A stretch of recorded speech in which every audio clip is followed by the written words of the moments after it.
Hello everyone, and welcome to the revealing of GCTV's video contest winners. One of our goals here at GCTV is to foster the use of video as a way of communicating about our community, our lives, and the world. The contest you will see shortly has brought out the creativity of these three videographers. The contest videos were scored by 5 judges, all within our community and with a variety of backgrounds. They were given a set of criteria, which to score based on 12 aspects of video presentation. Here with us today are our 3 contest finalists, Corey Gambardella, Lily Riccio, and Hannah Oboyski. Also in the studio with us are family and friends of the contestants. Thanks to a generous and anonymous donation of $1,000, GCTV can award these contestants. We hope it will prove helpful towards their college fund or towards more video equipment. But enough of this. Let's hear from our contestants about their video. And to keep the suspense going, I will not announce the winners until the end of the program. Corey, your video on Another Day was very imaginative in sharing, how your high school went. Mm-hmm. And I appreciated how you used the forward and backward motion to sort of give the feeling of repetitiveness in your life at the high school. Tell us what created that in your mind? Really the creative aspect of it was kind of playing out my monotony in high school, where everything is fit into time slots and put into a schedule where it's very fixed, and everything comes down to minutes and seconds, and kind of the repetitive nature of every single day, doing the same thing with minor variations. So using the film programs and filming techniques, I used those techniques to kind of explore the nature of repetitiveness and show my emotion towards my everyday. Good, very good, thank you. And I'd like to, for the audience, show your video here.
Well, that was pretty interesting, Corey.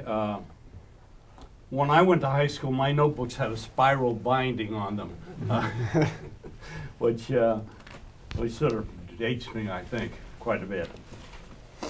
All right, now Lily,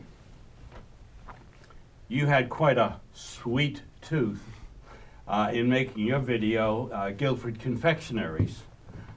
Did you get to sample any of that at all? And tell us a little bit about why you created that video. Well, I've always really enjoyed baking, so it was fun to just adventure around town and see other people who shared the same passion. Mm-hmm. And as they told their stories about opening up their bakeries, you could really see that every day they enjoyed coming to work. So I thought that was really an inspiration to do what you love.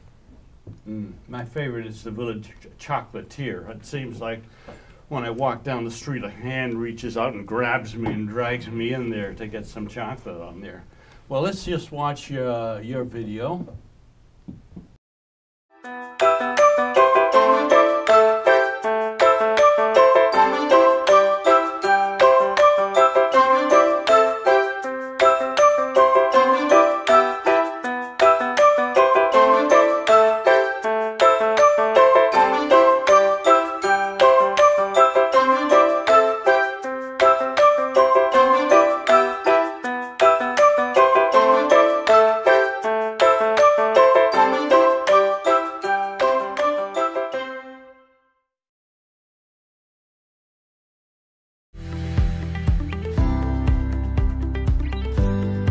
My name is Wong. The shop is Simon Heifer. We've been here for about 4 years.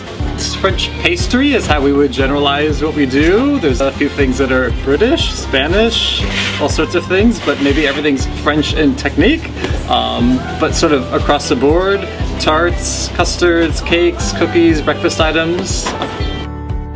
We like to think we cover the full spectrum. Things as strange as maybe like goat milk or something like the macaron, which is a combination of coffee and chestnut, to really simple butter things. I like to think the menu changes a lot, and the idea is to give people textures and flavors they may have remembered or tasted before, maybe presented in a new way or maybe a more refined way. And sometimes, like with some of these strange things like the goat milk, gives someone the opportunity to try something that maybe they never have had a chance to try before. So we make our own toffee. It's caramelized white chocolate, very, very buttery, very salty. By far the #1 selling thing in the shop.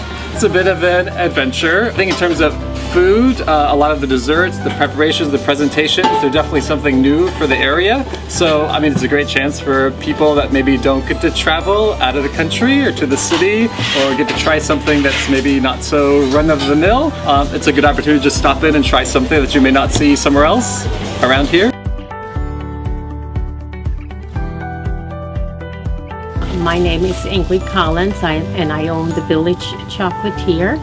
And as far as anyone knows, we've been here 33 years this year. It is a chocolate lover's delight, and it's a nice place to come and visit. Everyone that either makes themselves happy or the one they buy for happy. We make our own fudge. We have 10 varieties of fudge. And then we have an assortment of chocolates and truffles. Everything, or most everything, is American made. We have a few things that come from a foreign country, such as Swedish fish and the chocolate covered gummy bears, everyone's favorite. I think I like the orange peel and ginger chocolate covered. I like those.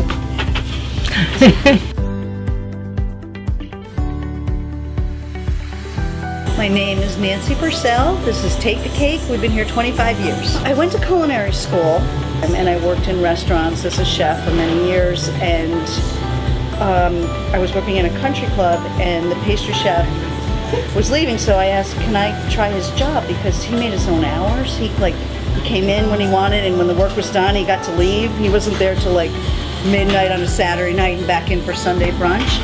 And I started there, and then I started working out of my home, and then Take the Cake. We offer just desserts, cakes, cookies, tarts, nut bread, so we do muffins and breakfast stuff also. We do a lot of seasonal things like strawberries and blueberries in the summer. Now we're doing pears and apples. We have a menu that we make all the time that has about 25 items on it, and then we always have specials, like I said, depending on the season.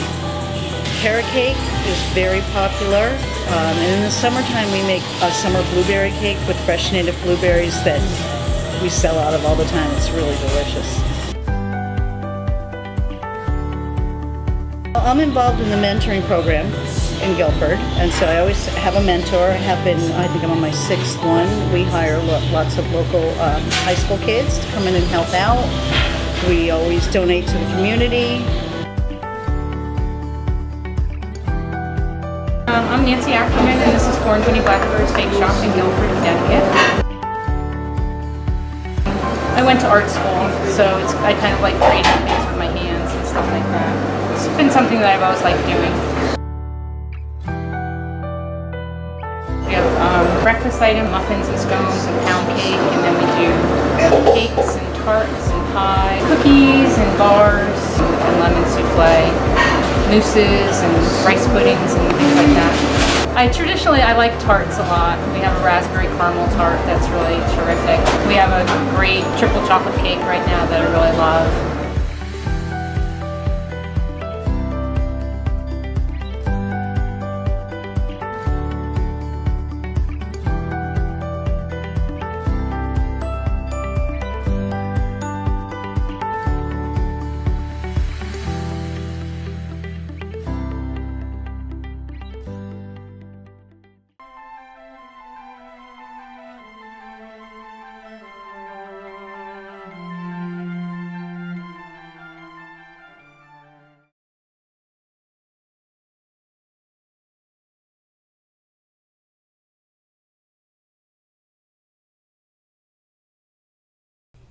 Thank you, Lily. I'm glad I wasn't your assistant. I probably would have gained 5 pounds just in smelling the aromas on there. Okay. Final contestant, Hannah. It's nice to have you back again. Thank you. In the winner's circle. And your video remembrance certainly takes on a current topic that we have today. Tell us what inspired you to do that video. Well, it actually started with my English final for my junior year last year. We had to do a project where we took something that we felt we knew a lot about and were to educate our class on it. And I decided to do it on gender identities because it's such an important thing to know about when it affects so many people right here in our own country. For that project, I decided to do a eulogy. We had a selection of different things we could do for it. I did a eulogy for Leela Alcorn, which was a transgender girl who committed suicide a couple years ago. And after I wrote the eulogy, I realized this could be something bigger. I could do a whole thing, whatever medium I decided, just on Leela Alcorn and tell everyone her story. And then I realized that I could do that with lots of other people who share her story, which is how the series kind of started, which my video was the pilot for. Mm-hmm. All right. Well, thank you, Hannah. And let's watch your video.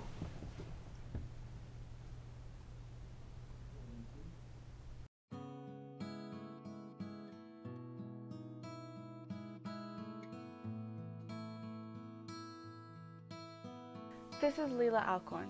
She was a transgender woman from Kings Mills, Ohio, born November 15, 1997. Being a trans woman means that she was assigned male at birth. However, her true gender identity is female. She began realizing that she is not a boy, as her parents and environment treated her to be, around the age of 4. When I was 14, I learned what transgender meant and cried of happiness. After 10 years of confusion, I finally understood who I was. However, her joy was short-lived. She told her mom immediately, but she reacted, as Leela posted, extremely negatively, telling me that it was a phase, that I would never truly be a girl, that God doesn't make mistakes, that I am wrong. These words were devastating to Leela. A parent's acceptance means everything to a child, no matter what they might have you believe. When a parent isn't accepting of their child's gender identity, it's catastrophic. Even just a single look in a parent's eye is worth 1,000 words. Leela's parents made the decision to send her to a Christian-based conversion camp. A conversion camp is basically where they try to brainwash you into believing that your queerhood is not real. In Leela's case, it was trying to convince her that she was in fact a boy and that believing she was a girl was a delusion. But when Leela left, she knew more than ever that she was in fact a girl and that she was never going to find acceptance in her environment. Leela was described as a tender-hearted person. She was also very talented at digital art, as one can see. These designs were taken from Leela's Tumblr, a popular blogging website.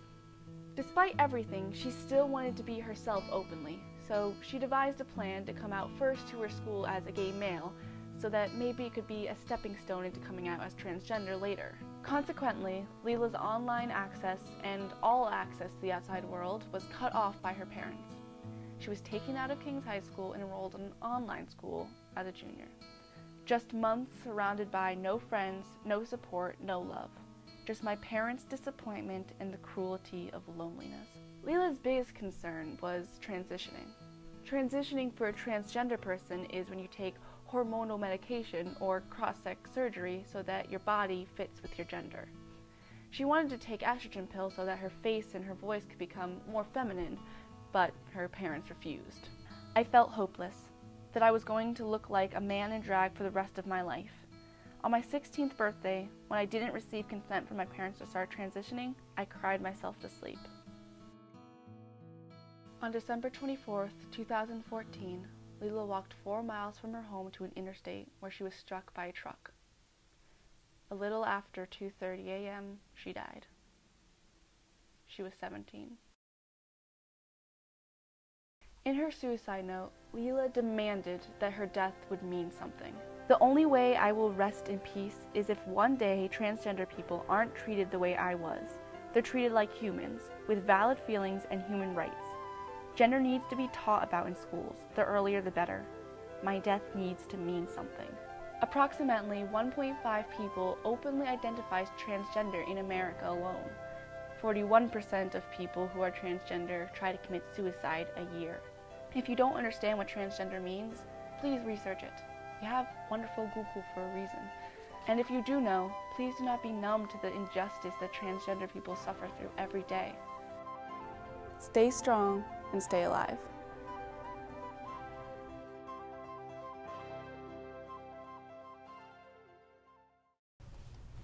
Well, that was quite timely and quite emotional presentation of that topic. Thank you.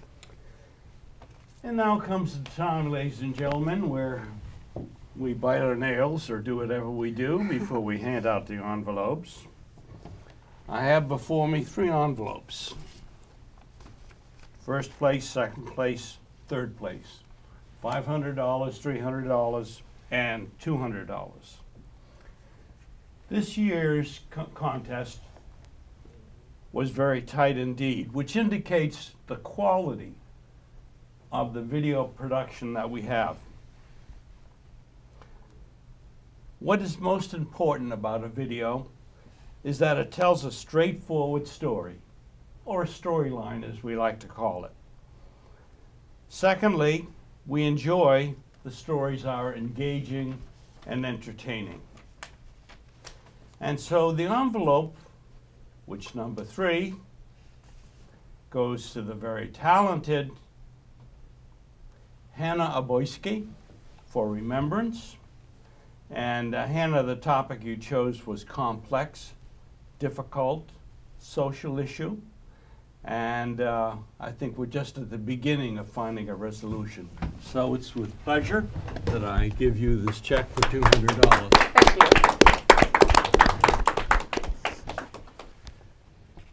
Okay, 2 left.